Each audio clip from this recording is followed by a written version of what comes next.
Boa tarde, senhores conselheiros, todos presentes.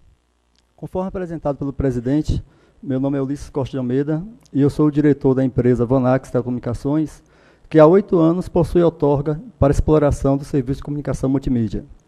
O que me traz esse conselho, conforme já relatado pelo conselheiro Otávio, são os equívocos cometidos por agentes da Anatel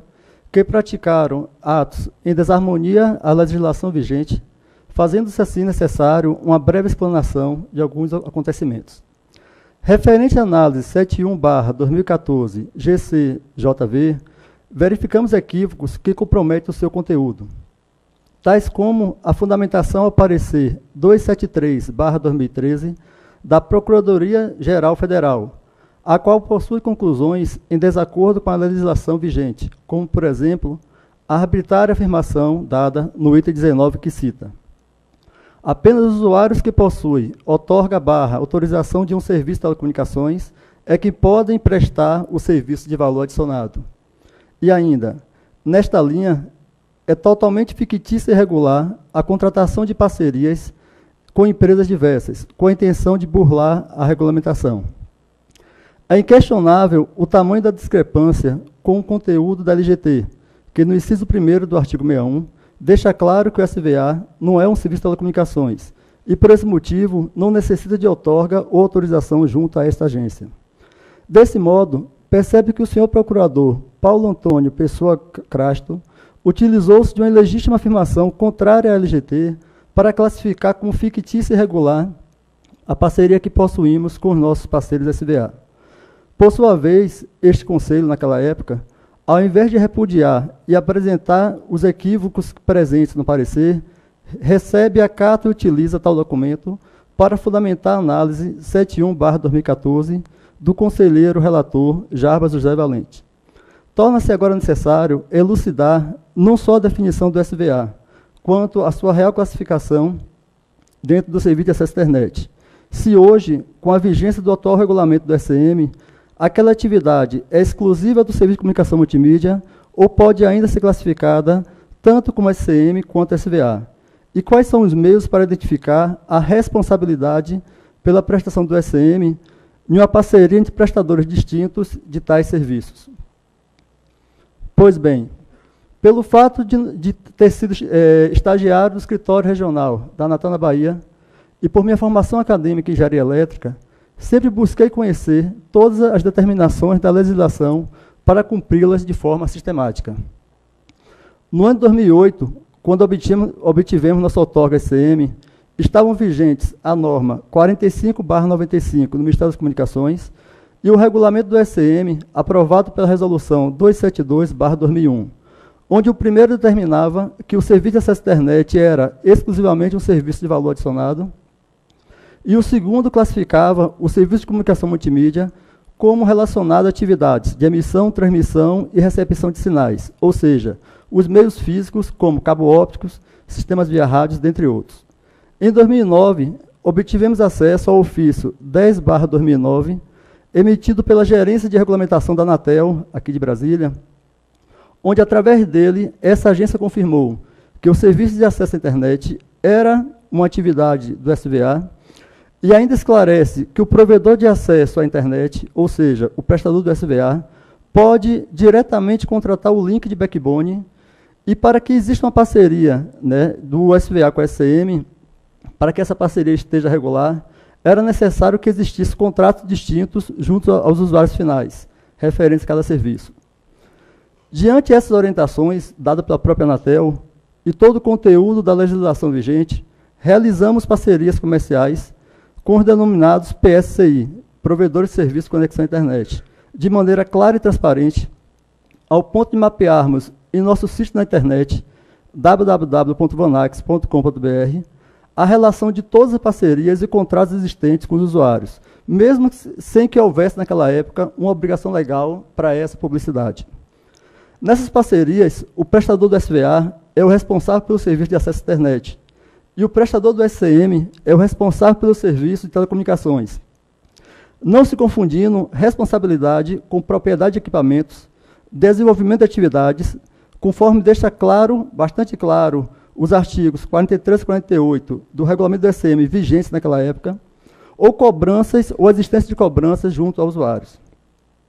O artigo 61 da LGT determina que cabe à Anatel regular o relacionamento da prestadora de SVA com os prestadores de serviço de telecomunicações. Essa determinação foi devidamente atendida através do inciso 2º do artigo 48 do regulamento do ECM, que determinava que a relação da prestadora de telecomunicações com terceiros deveria ser regida pelo direito privado, não se estabelecendo assim nenhuma relação de terceiros com a Anatel. Em 28 de maio de 2013, passou a vigorar a Resolução 614 da Anatel, que aprovou o atual regulamento do ECM.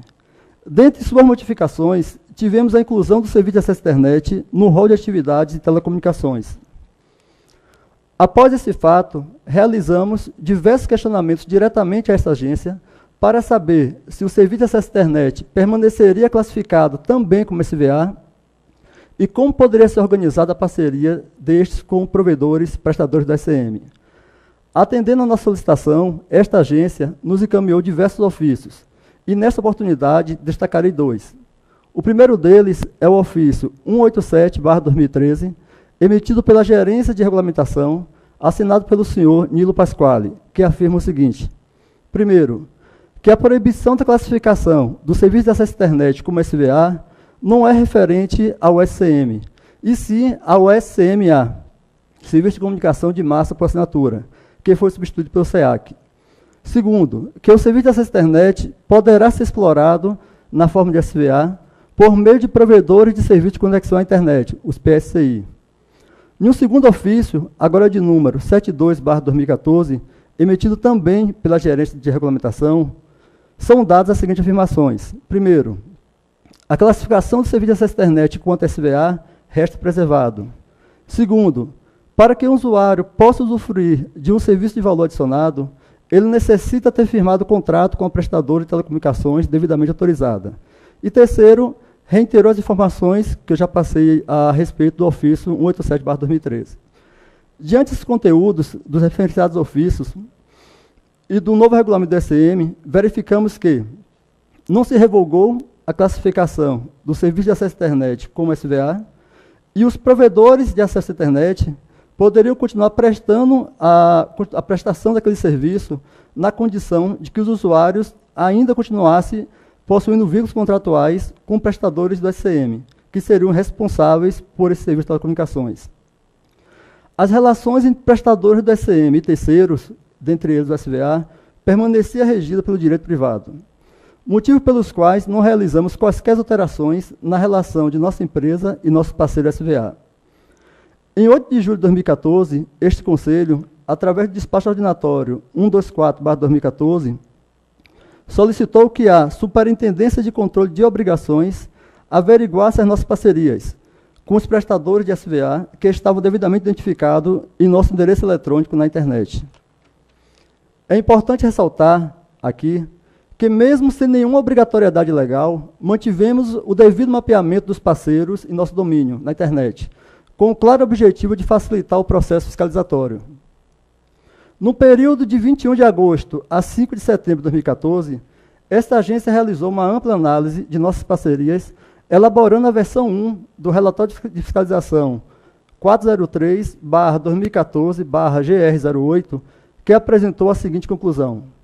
não foram encontradas evidências que indicassem irregularidade nos contratos firmados entre o Ulisses Corte de Almeida ME, provedor de ACM, e seus parceiros provedores de SVA. Para tal constatação, os agentes de fiscalização pesquisaram os contratos existentes no nosso site,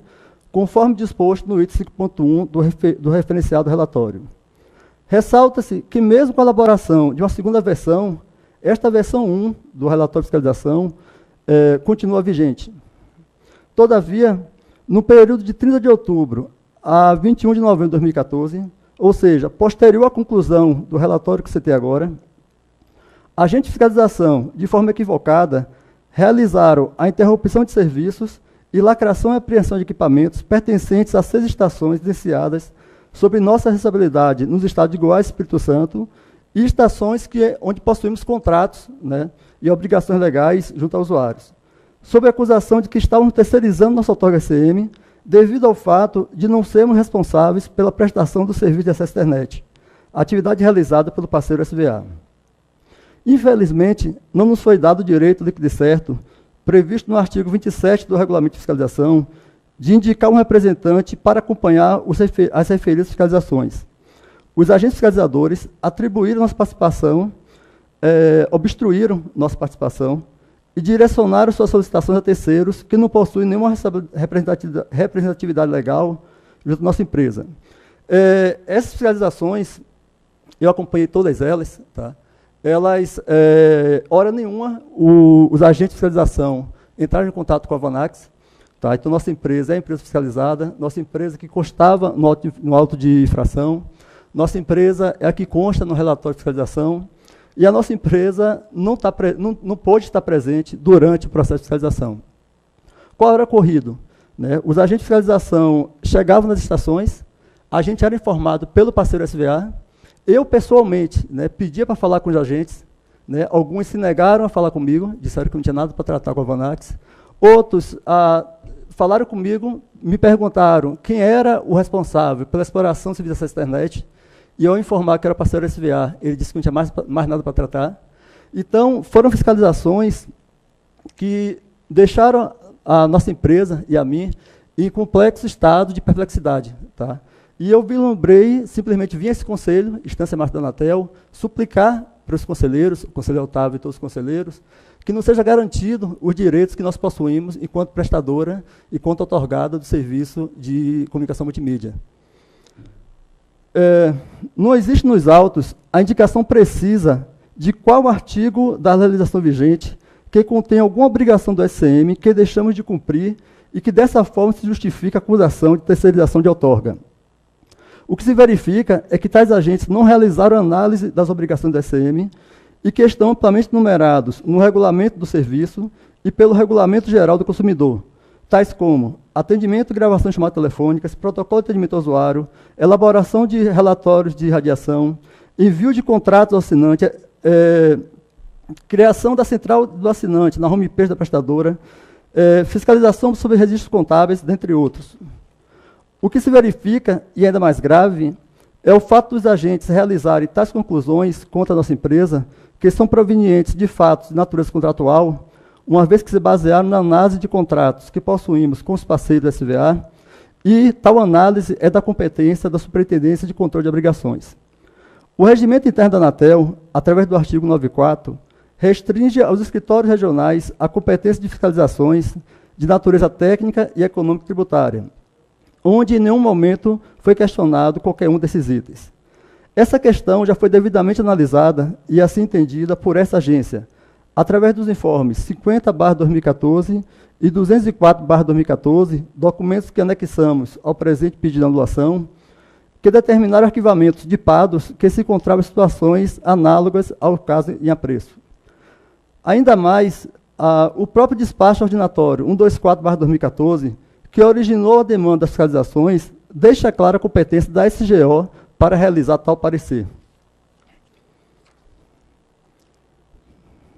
É importante frisar que todas as questões aqui apresentadas não estão vencidas nem totalmente esgotadas na esfera administrativa.